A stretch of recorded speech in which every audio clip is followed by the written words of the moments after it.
ini saya ingin membahas mengenai tentang kewirausahaan atau entrepreneurship.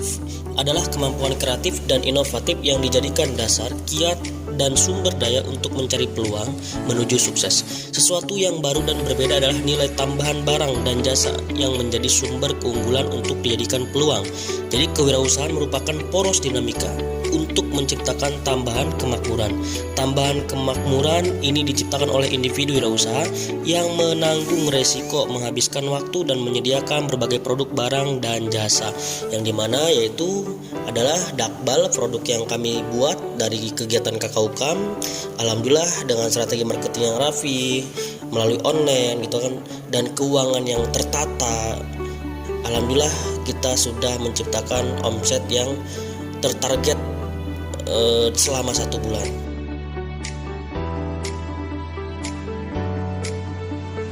Baik, di sini saya akan menjelaskan kesiapan sumber daya manusia dalam mengelola suatu kegiatan perencanaan. Tentu jelas kita harus mengelola sumber daya manusia yang terlebih dahulu. Mengapa demikian? Karena ketika kita membangun suatu perusahaan atau suatu usaha, itu yang harus dilihat adalah sumber daya manusia yang terlebih dahulu. Adapun yang harus diperhatikan dalam suatu usaha agar produk yang dibuat dapat diterima di masyarakat dan penjualan produknya dapat menghasilkan keuntungan yang baik, maka produk yang dibuat dan dijual harus mempunyai kualitas yang baik yang terjamin dalam segi kebersihannya. Pengelolaan manusia sebagai aset yang paling penting bagi perusahaan dimulai dari penentuan jabatan yang dibutuhkan perusahaan atau seberapa banyak jabatan yang diperlukan. Kemudian penentuan tugas, wewenang, dan tanggung jawab masing-masing jabatan. Untuk menduduki jabatan diperlukan keterampilan tertentu. Oleh karena itu, perusahaan juga harus menentukan persyaratan jabatan untuk menduduki jabatan tersebut. Di sini saya akan sedikit menjelaskan mengenai aspek operasional, di mana operasi dan produksi secara umum dapat diartikan sebagai pengarah dan pengendalian berbagai kegiatan yang mengolah barang dan jasa. Dan aspek ini sangat penting karena menyangkut penilaian antara berikut: 1. Penentuan lokasi usaha, lokasi produksi, persediaan bahan baku, pemilihan teknologi. Selanjutnya, bahan baku merupakan peranan penting dalam sebuah proses produksi. Bahan baku sangat menentukan berjalan atau tidaknya produksi suatu usaha. Untuk menyusun atau melengkapi data-data yang tertera di sini bahan baku. Untuk melihat daya serap pasar terdapat produk yang dihasilkan pada umumnya dapat dilihat dari segi permintaan, penawaran, market space, dan market share. Nah, dalam aspek pemasaran ini kita juga mempunyai kelebihan dan kekurangannya. Kelebihan yang pertama itu membuat promosi online menggunakan sosial media seperti IG, WhatsApp, dan lain-lain.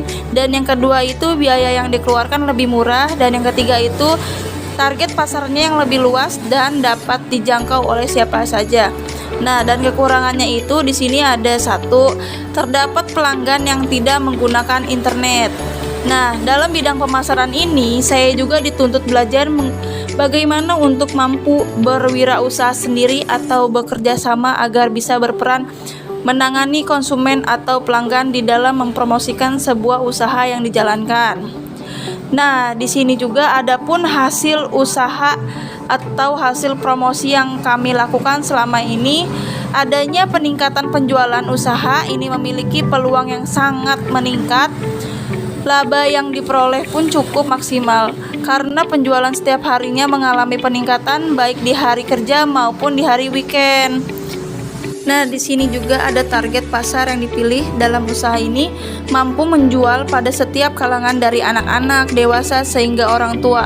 Karena produk yang kami jual ini sambalnya bisa terpisah atau bisa disatukan juga, hingga pembelinya mampu mengatur rasa pedasnya sendiri.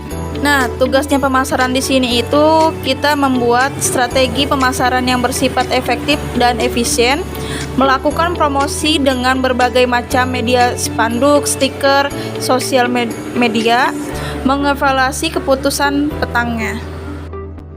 Sahabat Dakbal dimanapun berada, dalam sisi keuangan, kami mengumpulkan modal sebesar Rp1.500.000. yang bersumber dari patungan atau iuran anggota kelompok kami sebesar Rp300.000 per orang. Nah, sahabat Dakbal, perlu diingat bahwa dakbal ceker tanpa tulang yang merupakan makanan khas Korea ini memiliki menu dengan harga yang variatif, yaitu 8.000 paket irit, 10.000 paket sederhana, 15.000 paket komplit, 15.000 paket kenyang, 20.000 paket luber, dan 25.000 paket wareg plus.